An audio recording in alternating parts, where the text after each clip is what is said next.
Hello dear student, welcome. तो अभी हम लोग जो रेशियो एनालिसिस सीख रहे हैं, ये फंडामेंटल एनालिसिस मतलब TY BCom सेम 6 का भी तुमको ये टॉपिक है, राइट।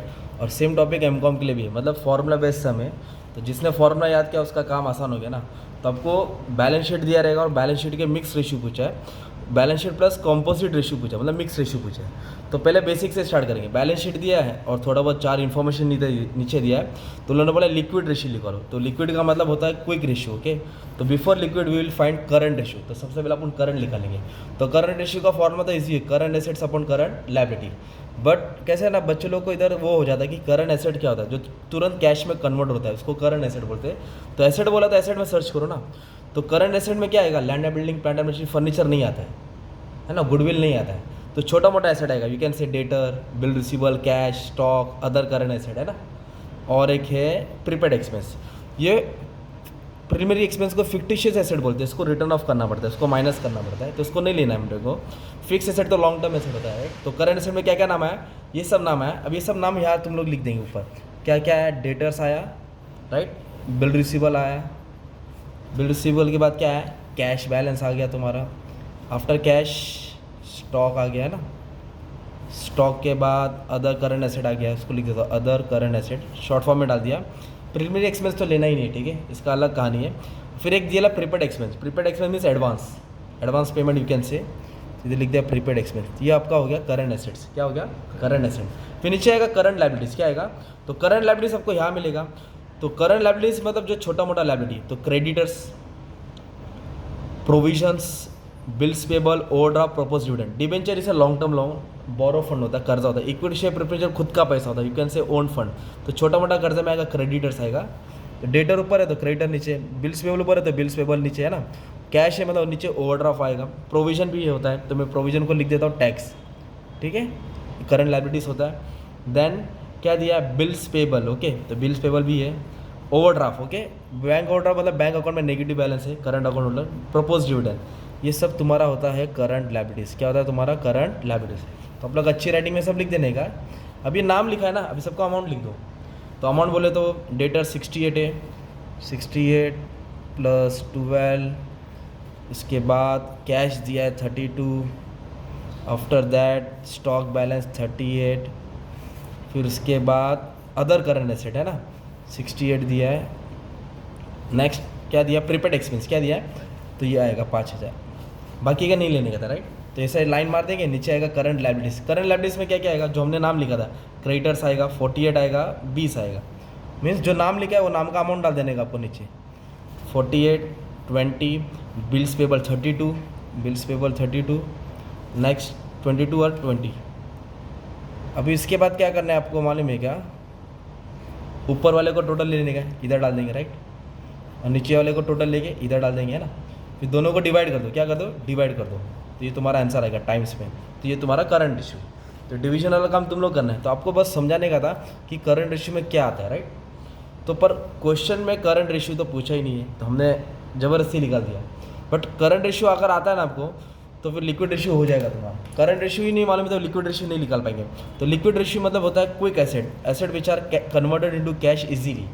तो करंट एसेट में से अभी अपने को क्या करना है, जो करंट एसेट है ना उसमें से कुछ नहीं लेना है। तो करंट एसेट में दो होता है, क्विक एसेट होता है, क्विक और नॉन क्विक होता है। नॉन क्विक जो तुरंत कैश में कन्वर्ट नहीं होता है। तो फिर क्विक एसेट के लिए स्टॉक नहीं आएगा, ओके, प्रीपेड नहीं आएगा, स्टॉक प्रीपेड एडवांस नहीं आएगा, स्टॉक प्रीपेड एडवांस नहीं आएगा, तो स्टॉक नहीं आएगा और प्रीपेड एक्सपेंस नहीं आएगा, because they are non quick asset. बाकी सब क्या हो गया तुम्हारा, क्विक हो गया। तो क्या आएगा, डेटर्स आएगा, बिल रिसीवेबल आएगा, कैश आएगा, अदर करंट 68,000 आएगा। बस ये चार आइटम आएगा, ये ऊपर डाल देने का। तो क्या नहीं लिखने का, स्टॉक, एडवांस और प्रीपेड, प्रीपेड एक्सपेंस, ये सब किस में नहीं आएगा, क्विक एसेट्स में नहीं आएगा। ये सब नॉन क्विक होता है, इसको कैश में कन्वर्ट करने में टाइम जाता है ना। तो क्या क्या लिया मैंने, डेटर्स आया, बिल रिसीवेबल आएगा, कैश आएगा और अदर एसेट आएगा ना। डेटर, बिल रिसीवेबल, कैश और other asset. Simply same for current liabilities है ना, तो उसमें तो तुमको क्विक लायबिलिटीज मिलेगा। तो क्विक लायबिलिटी जो तुरंत पेमेंट होता है, तो क्विक लायबिलिटीज सब है, सिर्फ एक को छोड़ के, एक नॉन क्विक है, ओवरड्राफ्ट नहीं आएगा। Overdraft is a non quick liability. Overdraft क्या है, नॉन क्विक। तो आप क्या करेंगे, इधर क्रेडिटर्स लिखेंगे, बिल्स पेबल लिखेंगे, प्रोविजन फॉर टैक्स लिखेंगे, ओवरड्राफ्ट नहीं आएगा, प्रोपोज डिविडेंड आएगा। क्या आएगा? प्रोपोज डिविडेंड आएगा। तो ये नीचे ओवरड्राफ्ट छोड़ के सब आएगा और ऊपर स्टॉक एडवांस प्रीफर्ड छोड़ के सब आएगा। कहाँ का सब आएगा? करंट एसेट्स का। तो ये हो गया तुम्हारा quick ratio. Quick ratio is also called liquid ratio, है ना।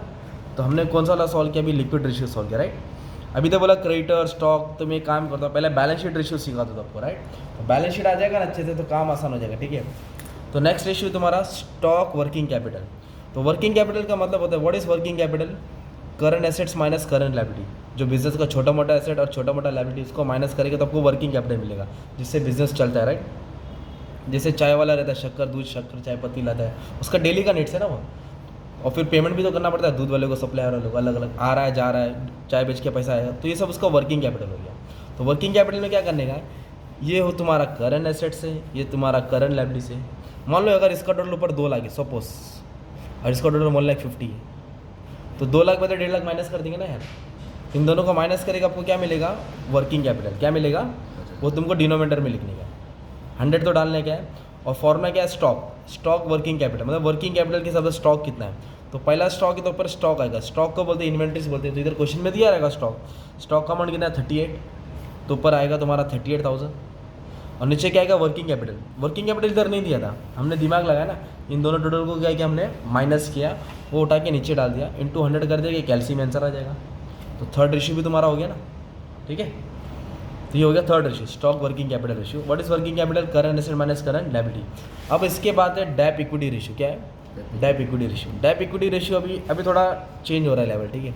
डेप मतलब कर्जा था, इक्विटी मतलब खुद का पैसा था। कर्जा बोलेंगे ना तो इसको बोलेंगे बोरो फंड। क्या बोलेंगे? बोरो फंड। इक्विटी को बोलेंगे शेयर होल्डर फंड। क्या बोलेंगे? Share holder fund. अब ये लाइन इसलिए लिखा रहा हो ताकि तुमको याद हो जाएगा। बोरो फंड में 2 ही आता है, याद करो, डिबेंचर्स आता है और बैंक लोन आता है। डिबेंचर्स और क्या आएगा? Bank loan. हम लोग पहले याद करें फिर क्वेश्चन उठा के सॉल्व करेंगे।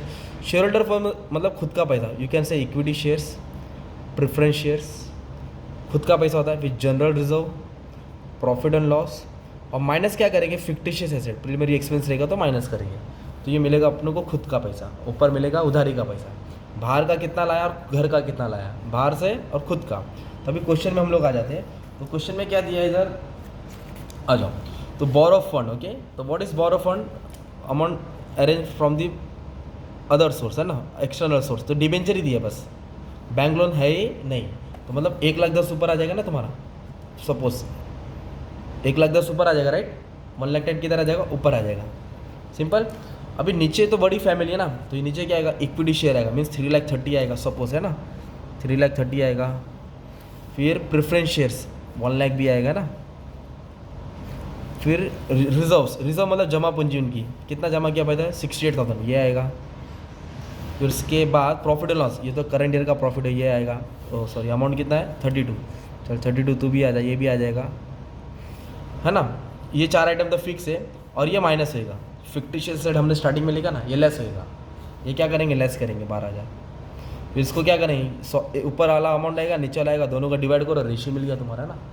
तो ये कौन सा रेशियो था? Depp equity ratio. डेप मतलब होता है बाहर का पैसा, और इक्विटी मतलब खुद का पैसा। खुद के पैसे में क्या आएगा? Equity share, preference share, reserves minus fictitious asset. Fictitious asset जैसे यहाँ प्रिलिमिनरी एक्सपेंस दिया है, तो इसके और 2-3 भाई, share issue expense, discount on debenture, जो एसेट में एक्सपेंस दिया वो लेस करने का ना तुमको। तो आपका क्या हो गया? थर्ड वाला हो गया, राइट।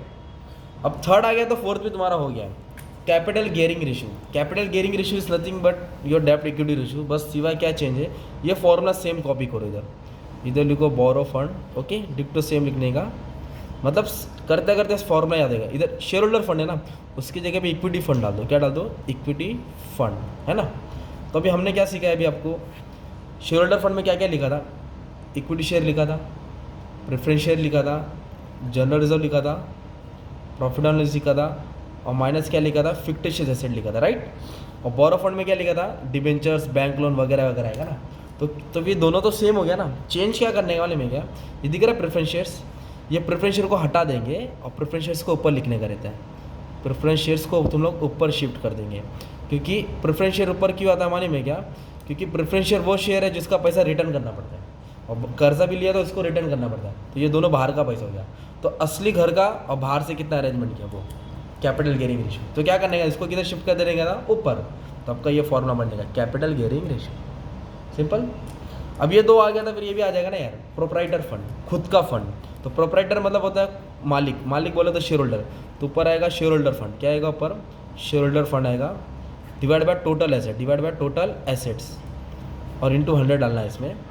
तो शेयर होल्डर फंड अभी वही जो डिस्कस किया ना अपन ने, तो क्या क्या आएगा इधर, equity share, preference share, general reserve, profit and loss, और माइनस क्या करेंगे, फिक्टिशियस एसेट करेंगे।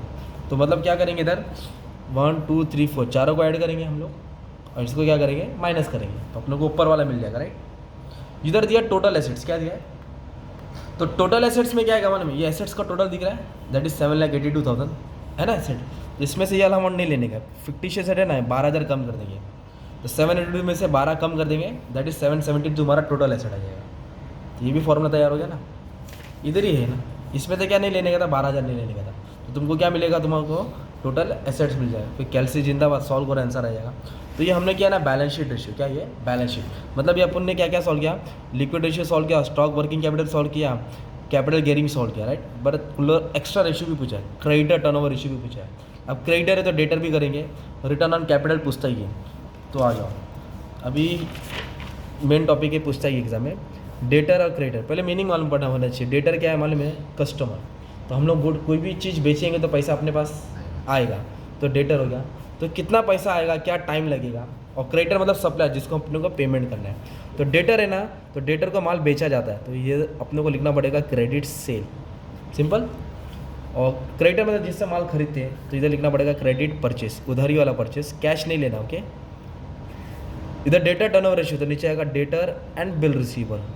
इधर क्रेडिटर टर्नओवर रेशियो, तो इधर आएगा creditors and bills payable, creditor और बिल्स पेबल आएगा। आप लोग फॉर्मूला लिख दिया तो भी मार्क्स मिल जाएगा। तो अभी इधर इन्फॉर्मेशन दिया है, sales are given 8 lakh, okay, but out of that 80% are credit, तो we have to consider only credit sale, not cash. तो नॉट 8 लाख, 8 लाख पे 80%, 8 8 64, मतलब 6,40,000 ऊपर आएगा, simple. Debtor and bill receivable we have to add up, तो debtor है 68, bill रिसीवल है 12, तो इधर लिखा 68, इधर लिखा 12। इसको सॉल्व करेंगे, 6,40,000 है, 68 12 80, इसको सॉल्व करके 8 आंसर है, तो 8 टाइम्स मतलब 8 गुना लग रहा है पैसा वसूल करने में, 8 टाइम्स लग रहा है। जो माल बेच रहा है 8 टाइम में इतना पैसा आएगा। ये हो गया डेटा टर्नओवर रेशियो, है ना। सेम फॉर क्रेडिटर निकालने का था, तो क्रेडिटर में अपने को परचेज दिया है, क्रेडिट परचेज सिंपली लिखा है, तो consider that amount only 4 lakh, simple. इधर डेटर और क्रेडिटर है, तो इधर क्रेडिटर और बिल्स पेबल आएगा, तो क्रेडिटर और bills payable, creditor that is 48 और बिल्स पेबल दैट इज 32। इधर आएगा 48, इधर आएगा 32, इधर डाल दो टाइम्स, ख़त्म। अब ये दो रेशियो ना थोड़ा ज़्यादा ही खतरनाक है, मतलब ये तुमको याद करना पड़ेगा, एकदम बोलते हैं ना एकदम फॉर्मूला वैसे खतरनाक है, कोशिश करते हैं। रिटर्न ऑन कैपिटल एम्प्लॉयड क्या वर्ड आया, तो कैपिटल एम्प्लॉयड का मतलब क्या होता है मालूम है, इधर लिख समझा देता हूँ। कैपिटल एम्प्लॉयड का मतलब होता है कितना पैसा हमने लगाया। इधर आएगा बोरो फंड आएगा और शेयर होल्डर फंड आएगा, मतलब खुद का पैसा, उधारी का पैसा। तो कैपिटल एम्प्लॉयड में याद रखने का, क्या याद रखने का नहीं है, ये दोनों को ऐड कर देने का ना यार। दिख रहा है डेप इक्विटी, ये बाहर का पैसा है, उधारी का पैसा। जब आपको मालूम है कि बोरो फंड में क्या आता है, शेयर होल्डर फंड में क्या आता है, तो फिर मुझे कैपिटल एम्प्लॉयड की टेंशन लेने की जरूरत नहीं है ना। दोनों को ऐड अप करेगा, मेरे को कैपिटल एम्प्लॉयड मिल जाएगा। और कैपिटल एम्प्लॉयड में कहाँ लिखूंगा मालूम है, फॉर्मूला थोड़ा ऊपर नीचे लिख दिया, ये कैपिटल एम्प्लॉयड, ठीक है। रिटर्न ऑन कैपिटल एम्प्लॉयड, इसका फॉर्मूला ये है। तो रिटर्न ऑन कैपिटल एम्प्लॉयड का फॉर्मूला क्या है, net profit before tax, then we have to add up interest, नीचे कैपिटल एम्प्लॉयड। तो कैपिटल एम्प्लॉयड मालूम होना चाहिए था।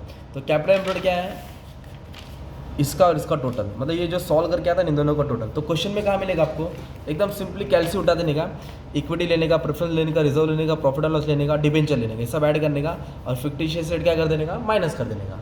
तो आपको क्या मिल जाएगा मालूम है, आपका कैपिटल एम्प्लॉयड मिल जाएगा। क्या मिल जाएगा आपका, कैपिटल एम्प्लॉयड। तो ऊपर क्या है, net profit before interest and tax, before interest and tax बोला है। तो अभी ये भी लफड़ा है, तो नेट प्रॉफिट इधर दिया है बिफोर टैक्स 60,000, तो चलो अच्छी बात है, 60,000 तो दे दिया इधर मेरे को, प्लस आफ्टर नहीं लेना है, बिफोर लेना है, ओके। आफ्टर बोला रहेगा तो टैक्स माइनस करना है, अच्छा ठीक है। नेट प्रॉफिट बिफोर टैक्स ले लिया, प्लस इंटरेस्ट, क्या बोला है, इंटरेस्ट। तो इंटरेस्ट तो पूरे क्वेश्चन में किधर दिया ही नहीं है, तो बच्चा उधर कन्फ्यूज होगा। पर आपको मालूम नहीं चाहिए, इंटरेस्ट लोन पे निकलते हैं, लोन मतलब कर्जा होता है, कर्जा बोले तो डिबेंचर, तो 1,10,000 पे 5% निकालना पड़ेगा, दैट इज़ 5,500। तो ये इंटरेस्ट हो गया 5,500, है ना। मतलब नेट प्रॉफिट बिफोर टैक्स दिया था, इंटरेस्ट निकाला, कैपिटल एम्प्लॉयड मालूम नहीं था, पर अभी इधर मालूम हो गया ना, तो ऐसा करके तुम्हारा ये सम सॉल्व होएगा ना। तो ये सब रेशियोज है राइट। बाकी के और भी 3-4 रेशियो अलग है, तो पहले इतना प्रैक्टिस करते हैं, फिर धीरे धीरे और भी करा दूंगा, ठीक है। Thank you.